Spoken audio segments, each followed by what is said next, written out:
কঠিন এক দুঃসময় ইরানের জন্য।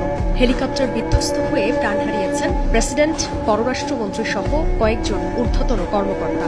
এরপরই বিভিন্ন সময়ে প্রায় একই রকম দুর্ঘটনায় সাবেক বিশ্ব নেতাদের মৃত্যুর খবর নিয়ে প্রতিবেদন প্রকাশ করেছে কয়েকটি আন্তর্জাতিক গণমাধ্যম।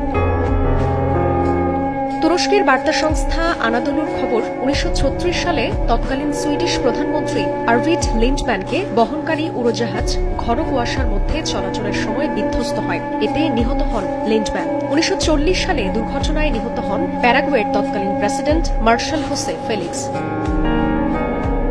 1958 সালে ব্রাজিলের তৎকালীন অন্তর্বর্তীকালীন প্রেসিডেন্ট নেরিউ রামোস বিমান বিধ্বস্ত হয়ে প্রাণ হারান। এক বছর পর 1959 সালে নিহত হন মধ্য আফ্রিকান প্রজাতন্ত্রের প্রেসিডেন্ট বার্থেলেমি বোগান্টা। এই তালিকায় আরও আছেন 1966 সালে নিহত হওয়া ইরাকের সাবেক প্রেসিডেন্ট আব্দুল সালাম আরিফ। নগদে 500 টাকা বা তার বেশি পেমেন্টে পেতে পারেন ঢাকায় জমিসহ 20 কোটি টাকার পুরস্কার।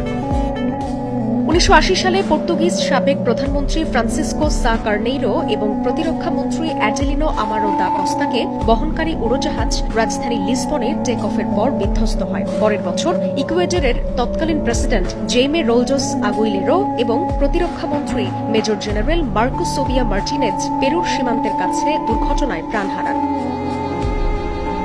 বিশ্ব নেতাদের নিহতের এমন তালিকায় আরও আছেন লেবাননের সাবেক প্রধানমন্ত্রী রশিদ কারামি, পাকিস্তানের সাবেক প্রেসিডেন্ট জিয়াউল হক এবং তার সঙ্গে থাকা মার্কিন রাষ্ট্রদূত আর্নল্ড লুইস রাফেল।